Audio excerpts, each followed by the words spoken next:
होगी सर। ਅਸੀਂ ਪਿਛਲੇ ਲੈਕਚਰ ਦੇ ਵਿੱਚ ਇਹ ਗੱਲ ਦੇਖੀ ਕਿ ਟੌਟ ਦਾ ਮਤਲਬ ਕੀ ਹੈਗਾ, ਲਾਅ ਆਫ ਟੌਟ ਕਿਸ ਤਰੀਕੇ ਨਾਲ ਡਿਰਾਈਵ ਹੋਇਆ ਸੀ। ਅੱਜ ਅਸੀਂ ਗੱਲ ਕਰਾਂਗੇ ਲਾਅ ਆਫ ਟੌਟ ਦੀ ਡੈਫੀਨੇਸ਼ਨ। ਜੇ ਅਸੀਂ ਲਾਅ ਆਫ ਟੌਟ ਦੀ ਡੈਫੀਨੇਸ਼ਨ ਦੀ ਗੱਲ ਕਰੀਏ ਤੇ ਇੱਕ single definition is not more than sufficient to define what is the actually the meaning of tort. So far as the definition of the term tort is concerned, no single definition has been possible which could exactly define what is tort. क्यों एक single definition sufficient नहीं हैगी taught ਨੂੰ define ਕਰਨ ਦੇ ਲਈ?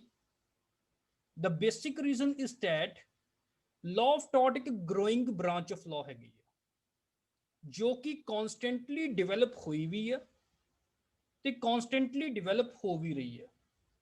ਕਈ ਇਦਾਂ ਦੀਆਂ ਚੀਜ਼ਾਂ ਜੋ ਕਿ ਲਾਅ ਆਫ ਟੌਟ ਦੇ ਵਿੱਚ ਪਹਿਲਾਂ ਨਹੀਂ ਸੀ ਆਂਦੀਆਂ, ਉਹ ਆਉਣ ਲੱਗ ਪਈਆਂ ਤੇ ਇਨ ਫਿਊਚਰ ਦੇ ਵਿੱਚ law of taught the scope ਵਧੀ ਜਾਣਾ ਹੈ। ਸੋ ਇੱਕ ਸਿੰਗਲ ਡੈਫੀਨੇਸ਼ਨ ਦੇ ਕੇ ਟੌਟ ਦੀ ਡੈਫੀਨੇਸ਼ਨ ਨੂੰ ਛੋਟਾ ਨਹੀਂ ਕੀਤਾ ਜਾ ਸਕਦਾ। This is the basic reason that law of tort cannot be defined. So I want to repeat, so far as the definition of the term tort is concerned, no single definition has been possible which could exactly define what is tort. The basic reason of this is that law of tort is an ever growing branch of law. law of tort ਕੀ ਹੈਗਾ ਵਾ, ਇੱਕ ਇਦਾਂ ਦਾ subject ਹੈਗਾ ਵਾ ਜੋ ਕਿ continuously develop ਹੋ ਰਿਹਾ ਹੈ ਤੇ ਕੰਟੀਨਿਊਸਲੀ ਡਿਵੈਲਪ ਹੋਇਆ ਵੀ ਆ ਤੇ ਕੰਟੀਨਿਊਸਲੀ ਡਿਵੈਲਪ ਵੀ ਹੋਊਗਾ। ਤੇ ਜੋ ਏਰੀਆ ਵਾ ਲਾਅ ਆਫ ਟੌਟ ਦਾ ਉਹ ਕੰਟੀਨਿਊਸਲੀ ਇਨਕਰੀਜ਼ ਹੋਈ ਜਾ ਰਿਹਾ ਹੈ। ਠੀਕ ਹੈ ਜੀ। ਤੇ ਜੇ ਆਪਾਂ ਹੁਣ ਡੈਫੀਨੇਸ਼ਨ ਦੀ ਗੱਲ ਕਰੀਏ, ਆਪਾਂ ਚਾਰ ਡੈਫੀਨੇਸ਼ਨਾਂ ਪੜਾਂਗੇ ਲਾਅ ਆਫ ਟੌਟ ਦੇ ਵਿੱਚ। ਪਹਿਲੀ ਡੈਫੀਨੇਸ਼ਨ ਲਿਮਿਟੇਸ਼ਨ ਐਕਟ ਦੇ ਸੈਕਸ਼ਨ 2 ਕਲੌਜ਼ M ਦੇ ਵਿੱਚ ਦੱਸੀ ਹੈ। ਇਹਦੇ ਵਿੱਚ ਕੀ ਦੱਸਿਆ ਏ? ਟੌਟ ਮੀਨਸ ਇਜ਼ ਸਿਵਲ ਰੋਂਗ। ਟੌਟ ਇੱਕ ਸਿਵਲ ਰੋਂਗ ਆ, ਇਹਨੂੰ ਕ੍ਰਿਮੀਨਲ ਰੋਂਗ ਨਹੀਂ ਡਿਫਾਈਨ ਕੀਤਾ, ਇਹਨੂੰ ਸਿਵਲ ਰੋਂਗ ਡਿਫਾਈਨ ਕੀਤਾ ਏ। ਜੇ ਸਿਵਲ ਰੋਂਗ ਡਿਫਾਈਨ ਕੀਤਾ ਏ, ਇਹਦੀ ਰੈਮੇਡੀ ਵੀ ਸਿਵਲ ਕੋਰਟ ਦੇ ਵਿੱਚੋਂ ਮਿਲਣੀ ਆ, ਕ੍ਰਿਮੀਨਲ ਕੋਰਟ ਦੇ ਵਿੱਚੋਂ ਨਹੀਂ ਮਿਲਣੀ। Which is not exclusively a breach of contract, ਜੋ ਕਿ ਨਾ ਤਾਂ ਬ੍ਰੀਚ ਆਫ ਕੰਟਰੈਕਟ ਹੈ ਤੇ ਨਾ ਹੀ ਬ੍ਰੀਚ ਆਫ ਟਰਸਟ ਹੈਗਾ ਏ। ਜੇ ਬ੍ਰੀਚ ਆਫ ਕੰਟਰੈਕਟ ਦੀ ਗੱਲ ਕਰੀਏ, ਕੰਟਰੈਕਟ ਨੂੰ ਇੰਡੀਆ ਦੇ ਵਿੱਚ ਗਵਰਨ ਕਰਦਾ ਏ ਇੰਡੀਅਨ ਕੰਟਰੈਕਟ ਐਕਟ 1872। ਕੰਟਰੈਕਟ ਕਰਨ ਵਾਲੀਆਂ ਦੋ ਪਾਰਟੀਆਂ ਹੁੰਦੀਆਂ ਨੇ। ਦੋ ਪਾਰਟੀਆਂ ਇੱਕ ਦੂਜੇ ਦੇ ਨਾਲ ਪ੍ਰੋਮਿਸ ਤੇ ਐਕਸੈਪਟੈਂਸ ਦਾ ਲੈਣ ਦੇਣ ਕਰਦੀਆਂ ਨੇ, ਕੰਸੀਡਰੇਸ਼ਨ ਹੁੰਦੀ ਏ, and an agreement which is enforceable by law becomes the contract. ਤੇ ਅਗਰ ਕੋਈ ਪਾਰਟੀ ਕੰਟਰੈਕਟ ਨੂੰ ਤੋੜਦੀ ਆ ਤੇ ਐਗਰੀਵ ਪਾਰਟੀ ਸਿਵਲ ਕੋਰਟ ਦੇ ਵਿੱਚ ਸਿਵਲ ਸੂਟ ਫਾਈਲ ਕਰ ਸਕਦੀ ਆ and get the remedies which are provided under the Indian Contract Act 1872। ਤੇ ਟੌਟ ਬ੍ਰੀਚ ਆਫ ਕੰਟਰੈਕਟ ਨਹੀਂ ਹੈਗਾ ਤੇ ਨਾ ਹੀ ਇਹ breach of trust. Breach of trust ਦਾ ਮਤਲਬ ਕੀ ਹੈਗਾ ਏ? ਮੰਨ ਲਓ A B ਨੂੰ ਕੋਈ ਪ੍ਰਾਪਰਟੀ ਇੰਟਰਸਟ ਕਰਦਾ ਏ ਤੇ ਕੱਲ ਇਨ ਫਿਊਚਰ B ਉਹ ਪ੍ਰਾਪਰਟੀ A ਨੂੰ ਵਾਪਸ ਨਹੀਂ ਕਰਦਾ, so there is a breach of entrustment। ਤੇ ਟੌਟ ਬ੍ਰੀਚ ਆਫ ਟਰਸਟ ਦੀ ਕੈਟਾਗਰੀ ਦੇ ਵਿੱਚ ਵੀ ਨਹੀਂ ਆਂਦਾ। ਇਹਦਾ ਮਤਲਬ ਜੇ ਅਸੀਂ ਟੋਟਲ ਸਿਵਲ ਰੋਂਗ ਦੀ ਗੱਲ ਕਰੀਏ, ਟੋਟਲ ਸਿਵਲ ਰੋਂਗ ਦੇ ਵਿੱਚੋਂ ਅਸੀਂ ਦੋ ਚੀਜ਼ਾਂ ਨੂੰ ਮਾਈਨਸ ਕਰਾਂਗੇ ਟੌਟ ਨੂੰ ਲੈ ਕੇ ਆਉਣ ਦੇ ਲਈ। ਇੱਕ ਤਾਂ ਅਸੀਂ ਉਹਨਾਂ ਸਿਵਲ ਰੋਂਗਸ ਨੂੰ ਮਾਈਨਸ ਕਰਾਂਗੇ ਜੋ ਕਿ ਬ੍ਰੀਚ ਆਫ ਕੰਟਰੈਕਟ ਨੇ, ਦੂਸਰੇ ਨੰਬਰ ਦੇ ਉੱਤੇ ਅਸੀਂ ਉਹਨਾਂ ਸਿਵਲ ਰੋਂਗਸ ਨੂੰ ਮਾਈਨਸ ਕਰਾਂਗੇ ਜੋ ਕਿ ਬ੍ਰੀਚ ਆਫ ਟਰਸਟ ਦੀ ਕੈਟਾਗਰੀ ਦੇ ਵਿੱਚ ਆ ਜਾਂਦੇ ਨੇ।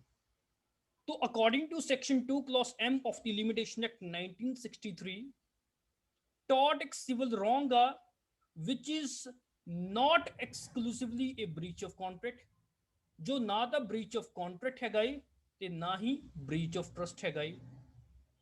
So this is something about the meaning or definition of tort which is given in Limitation Act 1963। ਹੁਣ ਅਸੀਂ ਗੱਲ ਕਰਾਂਗੇ ਤਿੰਨ ਹੋਰ ਜੂਰਿਸਟ ਵੀ ਹੈਗੇ ਆ ਜਿਨ੍ਹਾਂ ਨੇ ਆਪਣੇ ਆਪਣੇ ਤਰੀਕੇ ਨਾਲ ਡਿਫਾਈਨ ਕੀਤਾ ਟੌਟ ਨੂੰ। ਸਭ ਤੋਂ ਪਹਿਲੇ ਅਸੀਂ ਗੱਲ ਕਰਾਂਗੇ ਸੈਲਮੋਂਡ ਦੀ। ਸੈਲਮੋਂਡ ਇੱਕ ਜੂਰਿਸਟ ਹੈਗੇ ਨੇ ਜਿਨ੍ਹਾਂ ਦਾ ਨਾਮ ਲਾਅ ਦੇ ਵਿੱਚ ਕਾਫੀ ਮਸ਼ਹੂਰ ਹੈਗਾ ਏ। ਕੌਂਟਰੈਕਟ ਨੂੰ ਵੀ ਇਹਨਾਂ ਨੇ ਡਿਫਾਈਨ ਕੀਤਾ ਏ, ਟੌਟ ਨੂੰ ਵੀ ਡਿਫਾਈਨ ਕੀਤਾ ਏ, ਤੇ ਟੌਟ ਨੂੰ ਕਿਸ ਤਰੀਕੇ ਨਾਲ ਡਿਫਾਈਨ ਕੀਤਾ ਏ ਆਓ ਦੇਖਦੇ ਹਾਂ। ਸੋ ਅਕੋਰਡਿੰਗ ਟੂ ਸੈਲਮੋਂਡ ਟੌਟ ਇਜ਼ ਅ ਸਿਵਲ ਰੋਂਗ। ਇਹਨਾਂ ਨੇ ਵੀ ਇਹੀ ਗੱਲ ਕਹੀ ਕਿ ਟੌਟ ਇੱਕ ਸਿਵਲ ਰੋਂਗ ਆ for which the remedy is a common law action। ਤੇ ਜੇ ਸਿਵਲ ਰੋਂਗ ਤੁਹਾਡੇ ਨਾਲ ਹੋਏਗਾ ਤੁਹਾਡੇ ਕੋਲ ਰੈਮੇਡੀ ਕੀ ਆ? ਤੁਸੀਂ ਸਿਵਲ ਰੋਂਗ ਤੁਹਾਡੇ ਨਾਲ ਹੋ ਜਾਂਦਾ ਏ ਤੇ ਤੁਹਾਡੇ ਕੋਲ ਰੈਮੇਡੀ ਕੀ ਹੈਗੀ ਆ? ਤੁਸੀਂ ਦੂਸਰੇ ਵਿਅਕਤੀ ਦੇ ਖਿਲਾਫ ਇੱਕ ਸਿਵਲ ਸੂਟ ਫਾਈਲ ਕਰ ਸਕਦੇ ਹੋ ਜਿਹਨੂੰ ਅਸੀਂ ਕਾਮਨ ਲਾਅ ਐਕਸ਼ਨ ਕਹਿੰਦੇ ਆ। ਤੁਸੀਂ ਕੋਰਟ ਦੇ ਵਿੱਚ ਜਾ ਸਕਦੇ ਹੋ।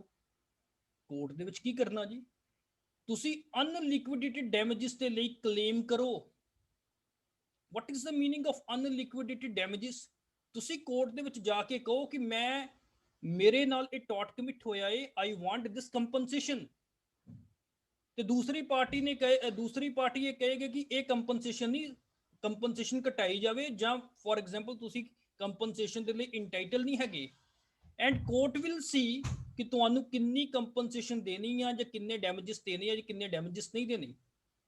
ਕਹਿਣ ਦਾ ਮਤਲਬ ਅਨਲਿਕੁਇਡੇਟਿਡ ਡੈਮੇजेस ਉਹ ਡੈਮੇजेस ਹੁੰਦੇ ਆ ਜੋ ਕਿ ਪਹਿਲਾਂ ਅਸਰਟੇਨ ਨਹੀਂ ਕੀਤੇ ਗਏ, ਕੋਰਟ ਅਸਰਟੇਨ ਕਰੇਗੀ ਇਨ ਦੀ ਫਿਊਚਰ। ਸੋ ਪਹਿਲੇ ਨੰਬਰ ਦੇ ਉੱਤੇ ਸੈਲਮੋਂਡ ਨੇ ਕੀ ਕਿਹਾ? It is a civil wrong. ਟੌਟ ਇੱਕ ਸਿਵਲ ਰੋਂਗ ਹੈਗਾ ਈ ਤੇ ਜਿਹਦੇ ਲਈ ਜੋ ਰੈਮੇਡੀ ਆ ਉਹ ਕਾਮਨ ਲਾਅ ਐਕਸ਼ਨ ਹੈਗਾ ਏ ਫॉर ਅਨਲਿਕੁਇਡੇਟਿਡ ਡੈਮੇजेस। ਤੇ ਫਿਰ ਉਸ ਤੋਂ ਬਾਅਦ ਸੈਲਮੋਂਡ ਨੇ ਕੀ ਕਿਹਾ ਕਿ ਸਿਵਲ ਰੋਂਗ ਦੇ ਵਿੱਚੋਂ ਕਿਹੜੀਆਂ ਚੀਜ਼ਾਂ ਨੂੰ ਮਾਈਨਸ ਕਰਕੇ ਟੌਟ ਬਣੇਗਾ। ਉਹਨੇ ਤਿੰਨ ਚੀਜ਼ਾਂ ਨੂੰ ਮਾਈਨਸ ਕੀਤਾ and which is not exclusively the breach of contract।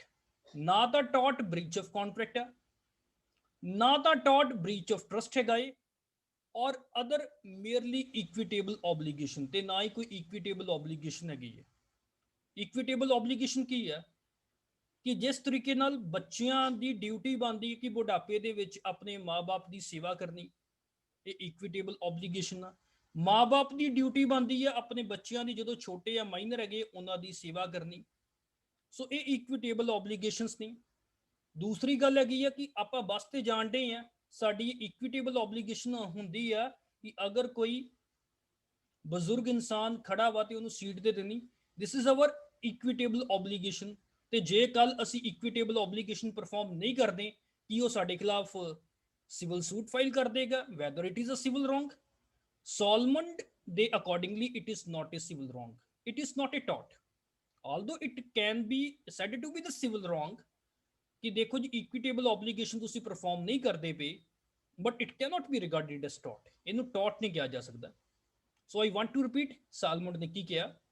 It is a civil wrong for which the remedy is a common law action for unliquidated damages and which is not exclusively the breach of a contract। ਨਾ ਤੇ breach of contract ਹੈ, ਨਾ ਹੀ breach of trust ਹੈ, ਔਰ ਨਾ ਹੀ ਇਹ other merely equitable obligation ਦੀ category ਦੇ ਵਿੱਚ ਆਂਦਾ ਵਾ। ਉਸ ਤੋਂ ਬਾਅਦ ਅਸੀਂ ਗੱਲ ਕਰਾਂਗੇ ਵਿਨਫੀਲਡ ਦੀ ਡੈਫੀਨੇਸ਼ਨ। ਵਿਨਫੀਲਡ ਨੇ ਕੀ ਕਿਹਾ ਟੌਟ ਦੇ ਬਾਰੇ? According to Winfield, tortious liability arises from the breach of duty। Tortious liability ਇੱਕ ਇਨਸਾਨ ਦੀ ਉਸ ਟਾਈਮ ਦੇ ਉੱਤੇ ਅਰਾਈਜ਼ ਹੋਊਗੀ ਜਦੋਂ ਉਹ ਆਪਣੀ ਕਿਸੇ ਡਿਊਟੀ ਨੂੰ ਤੋੜਦਾ ਵਾ। ਕਿਹੜੀ ਡਿਊਟੀ? ਉਹ ਡਿਊਟੀ ਜੋ ਕਿ ਲਾਅ ਨੇ ਪ੍ਰਾਇਮਰਲੀ ਫਿਕਸ ਕੀਤੀ ਆ ਉਹਦੇ ਉੱਤੇ। ਅੱਛਾ, ਉਹਦੇ ਉੱਤੇ ਡਿਊਟੀ ਤਾਂ ਫਿਕਸ ਕਰ ਦਿੱਤੀ ਗਿਆ, ਇਹ ਡਿਊਟੀ ਕਿਹਦੇ ਪ੍ਰਤੀ ਹੈ? ਇਹ ਡਿਊਟੀ ਉਹਦੀ ਪੂਰੀ ਸੋਸਾਇਟੀ ਦੇ ਪ੍ਰਤੀ ਆ। ਦਿਸ ਡਿਊਟੀ ਇਜ਼ ਟੁਵਾਰਡਸ ਪਰਸਨਸ ਜਨਰਲੀ। ਹਰ ਇੱਕ ਇਨਸਾਨ ਦੀ ਡਿਊਟੀ ਆ ਕਿ ਦੂਸਰੇ ਦੀ ਜ਼ਮੀਨ ਦੇ ਵਿੱਚ ਗਲਤ ਤਰੀਕੇ ਦੇ ਨਾਲ ਐਂਟਰ ਨਹੀਂ ਕਰਨਾ, ਦੂਸਰੇ ਲੋਕਾਂ ਨੂੰ ਪਰੇਸ਼ਾਨ ਨਹੀਂ ਕਰਨਾ, ਨਿਊਸੈਂਸ ਨਹੀਂ ਕਰਨੀ, ਦੂਸਰੇ ਇਨਸਾਨਾਂ ਨੂੰ ਗਾਲਾਂ ਨਹੀਂ ਕੱਢਣੀਆਂ। These are ਪ੍ਰਾਇਮਰਲੀ duties fixed by the law. ਤੇ ਇਹ ਡਿਊਟੀ ਸਾਡੀ ਇੱਕ पर्टिकुलर इंसान के प्रति नहीं हैगी, सोसाइटी एट लार्ज के प्रति हैगी आ। ते जे असी इस ड्यूटी नूं तोड़दे आ ते उस समाज दे विच कोई भी व्यक्ति साडे कोलों बदला लै सकदा वा। किस तरीके नाल? Bye filing A suit, bye filing an action for unliquidated damages. मैं दोबारा रिपीट कर देना, अकॉर्डिंग टू विनफील्ड की है, टॉर्टियस लाइबिलिटी अराइजेस उदों होएगी जदों असी उस ड्यूटी नूं तोड़दे आ जो कि लॉ दे द्वारा प्राइमरली साडे उत्ते फिक्स की गई है। ते ये जो ड्यूटी हैगी है साडी जनरली सारे परसनस के प्रति हुंदी है। ते जे असी इस ड्यूटी नूं तोड़दे आ ते कल ओदी भरपाई सानू किद्दां करनी पैनी है जां ओह साडे खिलाफ किद्दां एक्शन लै सकदे आ? By filing an action for unliquidated damages. So I want to repeat, tortious liability arises from the breach of duty, which duty is primarily fixed by the law. This duty is towards persons generally, and its breach is redressable by an action for unliquidated damages. ਤੇ ਚੌਥੀ ਅਸੀਂ definition ਪੜ੍ਹਦੇ ਹਾਂ, fresher ਦੀ definition, FRASER, fresher. Fresher ਨੇ ਬੜੀ ਛੋਟੀ ਜੀ definition ਦੱਸੀ ਹੈ ਟॉर्ट ਦੀ। ਉਹਨੇ ਕੀ ਕਿਹਾ ਹੈ ਕਿ tort is an infringement of a right in rem of a private individual. एक प्राइवेट इंडिविजुअल ਦੇ ਜੋ ਰਾਈਟ ਨੇ, ਜੋ ਕਿ ਪੂਰੀ ਸੁਸਾਇਟੀ ਦੇ ਪ੍ਰਤੀ ਹੈਗੇ ਆ, ਜਿਸ ਤਰੀਕੇ ਨਾਲ ਮੇਰੀ ਡਿਊਟੀ ਇੱਕ ਸੁਸਾਇਟੀ ਦੇ ਪ੍ਰਤੀ ਆ, ਉਸੇ ਤਰੀਕੇ ਦੇ ਨਾਲ ਮੇਰੇ ਰਾਈਟ ਹੈਗੇ ਆ ਪੂਰੀ ਸੁਸਾਇਟੀ ਦੇ ਉੱਪਰ, ਕਿ ਕੋਈ ਵੀ ਸੁਸਾਇਟੀ ਦਾ ਵਿਅਕਤੀ ਮੈਨੂੰ ਤੰਗ ਨਾ ਕਰੇ, ਕੋਈ ਵੀ ਸੁਸਾਇਟੀ ਦਾ ਵਿਅਕਤੀ ਮੈਨੂੰ ਗਾਲਾਂ ਨਾ ਕੱਢੇ, ਕੋਈ ਵੀ ਸੁਸਾਇਟੀ ਦਾ ਵਿਅਕਤੀ ਮੇਰੀ ਪ੍ਰਾਪਰਟੀ ਦੇ ਵਿੱਚ ਅਨਆਥੋਰਾਈਜ਼ ਤਰੀਕੇ ਨਾਲ ਕਬਜ਼ਾ ਨਾ ਕਰ ਲਵੇ। So these are my right in rem। right in rem ਦਾ ਮਤਲਬ ਕੀ ਹੈ? not towards a particular person but against the whole society। ਦੋ ਰਾਈਟ ਹੁੰਦੇ, ਇੱਕ ਰਾਈਟ ਇਨ ਪਰਸਨਮ, ਇੱਕ ਰਾਈਟ ਇਨ ਰੈਮ। तो ਰਾਈਟ ਇਨ ਰੈਮ ਦਾ ਮਤਲਬ ਕਿ ਉਹ ਰਾਈਟ ਜੋ ਕਿ ਮੇਰੀ ਸੁਸਾਇਟੀ ਦੇ ਖਿਲਾਫ ਹੈਗੇ ਆ ਮੇਰੇ ਰਾਈਟ। ਅਗਰ ਮੇਰੇ ਉਸ ਰਾਈਟ ਨੂੰ ਕੋਈ ਇਨਫ੍ਰਿੰਜ ਕਰਦਾ, ਤੋੜਦਾ ਵਾ, ਤਾਂ ਮੇਰੇ ਕੋਲ ਕੀ ਹੈਗਾ ਵਾ? Right of compensation. ਮੈਂ ਉਹਨਾਂ ਵਿਅਕਤੀਆਂ ਦੇ ਕੋਲੋਂ ਜਿਹੜੇ ਮੇਰੇ ਉਸ ਰਾਈਟ ਇਨ ਰੈਮ ਨੂੰ ਤੋੜਦੇ ਆ, ਮੈਂ ਉਹਨਾਂ ਦੇ ਕੋਲੋਂ ਕੰਪਨਸੇਸ਼ਨ ਲੈ ਸਕਦਾ ਵਾਂ। ਕਿਸ ਤਰੀਕੇ ਨਾਲ? ਬਾਈ ਫਾਈਲਿੰਗ ਏ ਸੂਟ ਇਨ ਦੀ ਸਿਵਲ ਕੋਰਟ। तो बेसिकली अकॉर्डिंग टू फ्रेशर की है, it is an infringement of a right in rem of a private individual giving a right of compensation at the suit of the injured party। सो ये चार डेफिनेशनां पढ़न तो बाद विच अगर असी कंक्लूड करिए कि टॉर्ट दी डेफिनेशन की बननी चाहिए आ, जो कि मेरे अकॉर्डिंगली बनी है, वो ये बनी है that tort is a civil wrong। Tort एक सिविल रॉन्ग आ, जिस सिविल रॉन्ग का बदला मैं लै सकदा which is redressable by an action for unliquidated damages. मैं अनलिक्विडेटेड डैमेजेस के लिए एक्शन लै सकदा वां, सिविल सूट फाइल कर सकदा। ते अगर इस सिविल रॉन्ग की गल करिए, इस सिविल रॉन्ग दे विच दो चीज़ों मैं माइनस करूंगा, ना तो ब्रीच ऑफ कॉन्ट्रैक्ट है ते ना ही ये ब्रीच ऑफ ट्रस्ट है। I want to repeat that the tort is a civil wrong which is redressable by an action for unliquidated damages and which is other than a mere breach of contract or breach of trust। So this is something about the present lecture ਜਿਹਦੇ ਵਿੱਚ ਅੱਜ ਅਸੀਂ definition of tort ਪੜ੍ਹੀ।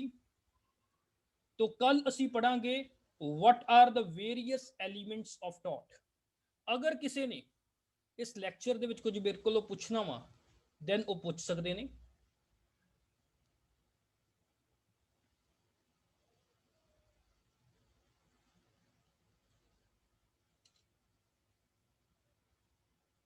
हाँ जी।